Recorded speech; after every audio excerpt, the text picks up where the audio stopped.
কোনো কোম্পানির মাধ্যমে আপনারা যেটা বলতে চাচ্ছেন সেটা আমি নিজেই সরাসরি বলি। আপনারা বারবার যেটা একটা উড়ো অভিযোগ যে বলা হয়েছে যে বসুন্ধরা কিংবা কোন একটা কোম্পানির কাছ থেকে ১,৫০০ কোটি টাকা এনসিপি পেয়েছে, সেই ১,৫০০ কোটি টাকার মাধ্যমে তাদের লোকজনই তো তাদের মনোভাবের লোকজনই তো আসবে, মানে এনসিপির মনোভাবের লোকজন তো আসবে না, কিন্তু সেইটা না। আপনি প্রভাব প্রতিপত্তির ক্ষেত্রে, আপনাদের প্রভাব প্রতিপত্তির ক্ষেত্রে আমি খালি স্মরণ করা দিতে চাই, রেলের ৩ জনের কথা আপনি শুনছেন। আপনাদের উপদেষ্টা, আপনাদের সরকার, আপনাদের উপদেষ্টা তার বাবাকে ঠিকাদার হিসাবে নিয়োগ দিয়ে আপনি শুনছেন। আপনাদের উপদেষ্টার কথায় আরও বিভিন্ন জায়গায় বদলি হচ্ছে, তিনি নো স্পোক করতেছেন, সেটা শুনতেছেন। আপনাদের যারা মুখ্য সমন্বয়ক আছেন, আপনি সহ, তাদের মানে আপনি ছাড়া যারা আছেন তাদের অনেকের আলাদিনের চেরাক পেয়েছেন, আপনি দেখতে পাচ্ছেন। কেউ গাড়ি পাচ্ছেন, কেউ বাড়ি পাচ্ছেন, কেউ অফিস পাচ্ছেন, কেউ ফোন করছেন, কেউ ব্যবসা করছেন। জিজ্ঞেস করলে বলছেন যে জামায়াতে ইসলামীর নেতা আমাদেরকে গাড়ি দিয়েছে। জিজ্ঞেস করলে বলছেন যে ১,০০০ খালেদ মহিউদ্দিনের মতো লোক আছে যারা আমাদেরকে গাড়ি দেয়। জিজ্ঞেস করলে বলতেছেন আমার জমিদারি আছে। How do you deal with it? আপনি আমারে বলেন, আসিফ মামুন, আপনি সরকারে না থাকলে আসিফ মামুন সজীব ভুঁইয়ার বাবা আজকে ঠিকাদারের লাইসেন্স পেয়েছেন, একটা পত্রিকায় এসছে, এটা যদি সাংবাদিক না দেখাই দিত উনি বাদ দিতেন তাকে? বাদ দিতেন। কারণ আমার কাছে মনে হচ্ছে যে আসিফ মাহমুদ সজীব ভুঁইয়া যে জায়গায় দায়িত্ব পালন করছেন সেই জায়গা থেকে এখানে ওনার বাবা আমার কাছে যে আপনার হচ্ছে জেলা পর্যায়ের একটা ঠিকাদারির জন্য আবেদন করছেন, একই জায়গা থেকে তিনি হয়তো আবেদন করতে পারেন, কিন্তু এটা কনফ্লিক্ট অফ ইন্টারেস্ট যায়, সেই জায়গা থেকে আবেদন করতে পারেন না। যদি আসিফ মাহমুদ সজীব ভুঁইয়ার জানতেই হয়তো, আমার কাছে যেটা তিনি একটা ব্যাখ্যা দিয়েছেন সেটা সত্য কি মিথ্যা সেটা জনগণ কিংবা সবাই ঠিক করবে। কিন্তু আমার কাছে মনে হচ্ছে যে এর চেয়ে তো যদি তার বাবাকে আর্থিকভাবে সুবিধা দেওয়া কিংবা বলেন, তাহলে সেটার জেলা পর্যায়ের ঠিকাদার না, কিন্তু চাইলে আপনি তাকে আরো বড় কিছু না, আরো বড় কিছু আমরা জানবো কেমনে? আরো বড় কিছু আমরা জানবো কেমনে? তার এপিএস এর নামে ৩১১ কোটি টাকা অন্যায়ের অভিযোগ। না ভাই, এপিএস এর তো সাইডিং অথরিটির অভিযোগ ভাই, এটা মানে স্পেসিফিক যদি বলা হয় যে সূত্র ধরে যে কোন সূত্রে কোন তাকে বাদ দেওয়া হয়েছে, এটা তো ঠিক। তাকে বাদ দেওয়া হয়েছে, এটা তো ঠিক। মানে হ্যাঁ হ্যাঁ, তাকে বাদ দিতে হয়েছে, এটা তো ঠিক না। বাদ দেওয়ার ক্ষেত্রে সেখানে আমরা দুটো ব্যাখ্যা দেখেছি। মোয়াজ্জেম হোসেন তিনি ব্যাখ্যা দিয়েছেন যে তিনি পড়াশোনা কিংবা অন্য কেরিয়ার করতে চাচ্ছেন, সেই কারণে তিনি নিজের থেকে আবেদন করছেন, পরবর্তীতে সরকার তার আবেদন। এই ব্যাখ্যা আপনার কাছে সন্তোষজনক মনে হয়েছে? আর গাজী তানভীরের ব্যাপারটা? জি জি, আর গাজী তানভীরের ব্যাপারটা আপনার গাজী তানভীরের, হ্যাঁ, গাজী তানভীরের বিষয়ে দেখেন, যে প্রথমে যে বক্তব্যটা আসছে এনসিটিভির কে উল্লেখ করে ঢাকা পোস্টে প্রথমে আমরা দেখেছিলাম একটি নিউজ হয়েছিল, পরবর্তীতে তারপরের দিন গাজী তানভীর তিনি সেটার ব্যাখ্যা দিয়ে তিনি একটা সংবাদ সম্মেলনও করেছিলেন এবং আমাদের সংগঠনের মধ্য থেকে তার সাথে এই বিষয়ে আলাপ করেছিলেন। পরবর্তীতে যখন একাধিক অভিযোগ তার বিরুদ্ধে আসা হয় এবং আপনারা দেখেছেন যেটা সাংগঠনিকভাবে কিন্তু আমাদের তাকে সাময়িক অব্যাহতি দেওয়া হয়েছে এবং সাংগঠনিক তদন্ত করে পরবর্তী পদক্ষেপ নেওয়া হবে। ফলশ্রুতিতে এখানে যে অভিযোগ বা হচ্ছে যে জায়গাটাই তোলা হয় না কেন, সংগঠনের মধ্যে প্রত্যেককে কিন্তু একটা জবাবদিহিতার মধ্যে দিয়ে যেতে হয়, যেটা এই সংগঠনের প্রত্যেক সদস্যর, প্রত্যেক কর্মীর কিন্তু তার নেতৃত্বকে প্রশ্ন করার জায়গা আছে, তাকে জবাবদিহি করে তাকে সঠিক পথে নিয়ে আসার জায়গাটা আছে, যেটা আমরা বাংলাদেশের রাজনৈতিক কালচারে একেবারে নতুন। আমি অ্যাবসলিউটলি এটা আপনার সাথে একমত। আমরা বাংলাদেশের রাজনৈতিক কালচারে এটা দেখি না।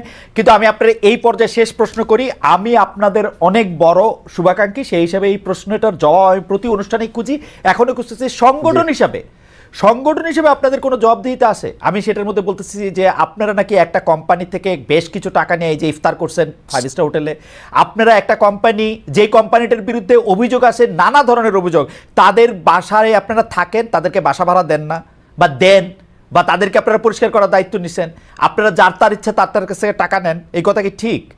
এবং তার নামে মামলা তখন উঠে যায়। সম্পূর্ণ এই কথাগুলো সম্পূর্ণই অভিযোগ এবং ভিত্তিহীন। কারণ আপনি দেখেন কি বলা হয়েছে যে আমাদের বর্তমান যে অস্থায়ী অফিসটি আছে রূপায়ণ টাওয়ারের পঞ্চম লিফটের পঞ্চম তলা, এখানে বলা হয় যে রূপায়ণ টাওয়ারের পক্ষ থেকে আমরা এটা ফ্রি দেই। এই আমরা যে জায়গাটা থাকি এটা রূপায়ণ কর্তৃপক্ষের না, রূপায়ণ কর্তৃপক্ষ এটা ডেভেলপমেন্ট কোম্পানি, তারা যখন এটা ভবন আপনারা কি ভাড়া দেন? তারা শেয়ার ধরে বিভিন্ন জায়গায় বিক্রি করেন এবং প্রতি মাসে আমাদের এইটা 2 লক্ষের অধিক টাকা ভাড়া পে করে এবং বিদ্যুৎ বিল পে করে আমাদের এখানে বসটা চলে। এই ভাড়ার টাকাটা কোথা থেকে আসে ভাই? যে ছবিটার প্রেক্ষাপটে এই ভাড়াটা কোথা থেকে আসে? যে প্রেক্ষাপটে বলা হয়েছে যে একটা অফিস চালানো হয়, আব্দুল হান্নান মাসুদের কোনো ব্যক্তিগত অফিস না, এটা আমাদের নাগরিক কমিটির যে অফিসটা ছিল সেই অফিসে আমরা। আওয়ামী লীগের সাধারণ সম্পাদকের তো এত বড় অফিস ছিল না।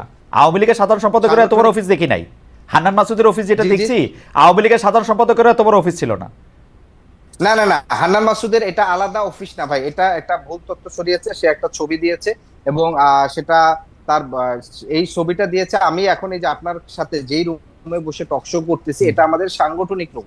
আমরা যখন আসি এখানে নেতৃবৃন্দের সাথে কথা বলা কিংবা কেউ যদি আমাদের সংগঠনের সাথে কথা বলতে চান, আমি যেই রুমে কথা বলতেছি এই রুমের ছবি হান্নান মাসুদ দিয়েছে, যেটিকে আসলে আপনার হচ্ছে তার আলাদা অফিস, সে অনেক বড় অফিসের মালিক হচ্ছে, যেটাকে আসলে আচ্ছা ঠিক আছে ঠিক আছে ভাই ভাই, বাংলাদেশের রাজনৈতিক দলগুলির মধ্যে আপনারা একলাই না, কিন্তু আপনারা আমার একটা কথা বলেন তো, যে আপনারা কি রূপায়ণের টাকাটা যেটা ভাড়া দেন, রূপায়ণ টাওয়ারে যে আপনাদের অফিসে টাকাটা ভাড়া দেন, এই টাকা রূপায়ণের না, এইটার এই ফ্লোরের মালিক অন্য একজন, অন্য একজনের যে টাকা ভাড়া দেন, ঠিক আছে, অন্য একজনের, এইটাও নতুন তথ্য, অন্য একজনের যে ভাড়া দেন সেই ভাড়ার টাকাটা কোথায় আসে আপনাদের? কেউ দেয় আপনাদের? জি জি, না না কেউ দেয় না, এটা আমাদের অফিস থেকে দেওয়া হয়। এটা সরে গেছে।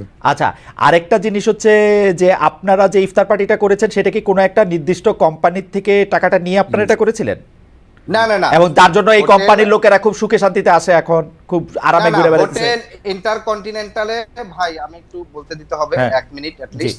হোটেল ইন্টারকন্টিনেন্টালে আমাদের শুধুমাত্র সকল মানে এই বাংলাদেশে এই ইফতার মাহফিলটা একটা ঐতিহাসিক, আমরা সেখানে উল্লেখ করছি ফ্যাসিবাদ বিরোধী সকল রাজনৈতিক দল, ছাত্র নেতৃত্ব, শ্রমিক নেতৃত্ব, আলেম ওলামা, সিভিল সোসাইটি এবং সকল অ্যাক্টিভিস্টদের নিয়ে সম্মানে একটি ইফতার মাহফিল হয়েছে। সেখানে ছাত্র দলের সভাপতিও আসছেন, আবার বিএনপির স্থায়ী কমিটির সালাউদ্দিন ভাই আসছেন। কারণ আমরা মনে করছি এই অভ্যুত্থানে শুধুমাত্র রাজনৈতিক দলগুলো একক ভূমিকা রাখেনি, রাজনৈতিক দলগুলোর পাশাপাশি সকল ছাত্র সংগঠন, শ্রমিক সংগঠন, শ্রেণী পেশার লোকেরা সবাই ভূমিকা রাখছে। ফলে সকলের সম্মানে সেই ইফতার মাহফিলটি হয়েছে এবং সেটি হয়েছে আমাদের সদস্যদের যে থেকে যে অর্থ দেওয়া হয়েছে এবং আমাদের শুভাকাঙ্ক্ষী যারা আছেন তাদের অর্থের মাধ্যমে, কোন কোম্পানির মাধ্যমে। আপনারা যেটা বলতে চাচ্ছেন সেটা আমি নিজেই সরাসরি বলি, আপনারা বারবার যেটা একটা উড়ো অভিযোগ যে বলা হয়েছে যে বসুন্ধরা কিংবা কোন একটা কোম্পানির কাছ থেকে 1,500 কোটি টাকা এনসিপি পেয়েছে, সেই 1,500 কোটি টাকার মাধ্যমে চলতেছে। তাহলে ভাই 1,500 কোটি টাকা যদি হয়, তাহলে এই সংগঠনের তো আমি অন্যতম একজন গুরুত্বপূর্ণ নেতা, তাহলে আমি তো মিনিমাম 50 কোটি টাকা পাওয়ার কথা। আমাদের সেই এই অভিযোগটা সম্পূর্ণ ভিত্তিহীন। বরং এই যে বসুন্ধরা গ্রুপের, আপনি দেখেন বাংলাদেশের ইতিহাসে এরকম হয়েছে কিনা নজির আমি জানি না, যে একজন তথ্য উপদেষ্টা মানে তথ্য মন্ত্রণালয়ের দায়িত্ব ছিলেন, তিনি দায়িত্ব ছাড়া ঠিক 30 দিনের মধ্যেই কিন্তু ওয়াসার কোথায় তার সুপারিশে 1-2 জন নিয়োগ হয়েছেন কিনা সেটা নিয়ে গণমাধ্যমে সুস্পষ্টভাবে নিউজ আসছে। আমার কথা হচ্ছে যে আমরা যদি মিডিয়ায় যদি আমাদের উপর কন্ট্রোল থাকতো, মানে তাহলে এই যে এই অভিযোগগুলো করা হয় যে 1,500 কোটি টাকা, এটা নিয়ে সুস্পষ্ট আমরা কোনো নিউজ বলেন প্রমাণপত্র দেখি না। ফলে এটা হচ্ছে বিরোধী দলগুলো আমাদের যে পুরনো যে রাজনৈতিক সংস্কৃতি যেটা আগে হয়েছিল, যে বিরোধী রাজনৈতিক পক্ষকে ঘায়াল করার জন্য, ঠিক আছে আমার মনে হয় যে আপনার বক্তব্য পরিষ্কার। আদিব ভাই আমাকে এটা বলতে হবে, আপনি 2 মিনিট বলে ফেলছেন, 2 মিনিট বলছেন ভাই। না 1 মিনিট দেখেন, আপনারা যে গ্রুপটার বিষয়ে অভিযোগ তুলছেন সেটা সুস্পষ্ট প্রমাণ নাই, তারপর আপনারা বারবার তুলছেন। কিন্তু একই সাথে আমরা দেখেছি আগস্টের 1 সপ্তাহ বা আগস্ট মাস যেতে না যেতেই বিএনপির পেশাজীবী সংগঠনের সাধারণ সম্পাদক বসুন্ধরার ইস্ট ওয়েস্ট মিডিয়া গ্রুপের মিডিয়া কনসালটেন্ট হয়ে লক্ষাধিক টাকার বেতনে সেই বসুন্ধরা গ্রুপের ত্রাণকর্তা হিসাবে হয়েছেন, ত্রাণকর্তা হিসাবে তিনি হয়েছেন এবং বসুন্ধরা বাকি মিডিয়াগুলোর কে সম্পাদক। আমরা এই অভিযোগটাও করতে চাই। আদিব ভাইয়ের এই অভিযোগের সাথে আমি একমত, জনাব আদিব আপনার এই অভিযোগের সাথে আমি একমত, 100% একমত। ফলশ্রুতিতে বিএনপি তার নিজের নেতা কর্মীদেরকে বসুন্ধরার প্রলোভন থেকে রক্ষা করতে পারে না, তারা সেই ভিত্তিহীন অভিযোগটা আমাদেরকে করে থাকে রাজনৈতিক পুরনো রাজনৈতিক চর্চার জায়গা থেকে। ওকে, আমি আমি আমি আমি আপনাকে ধন্যবাদ দিতে চাই। আমি আসবো হেলাল ভাইয়ের কাছে, কিন্তু আমরা দর্শকদের কাছে প্রশ্ন করেছিলাম একজন ব্যক্তি একই সঙ্গে প্রধানমন্ত্রী, দলীয় প্রধান ও সংসদ নেতা হতে পারবেন না, সংস্কারে এমন প্রস্তাব রয়েছে। প্রিয় দর্শক, এই প্রস্তাব বাস্তবায়ন সম্ভব হবে বলে মনে করেন কিনা? শতকরা 77% মনে করেন যে হ্যাঁ এটা হবে, বাস্তবায়ন সম্ভব। শতকরা 23% মনে করেন যে এটা বাস্তবায়ন সম্ভব হবে না। 48,000 দর্শক আমাদেরকে ভোট দিয়েছেন। হেলাল ভাই,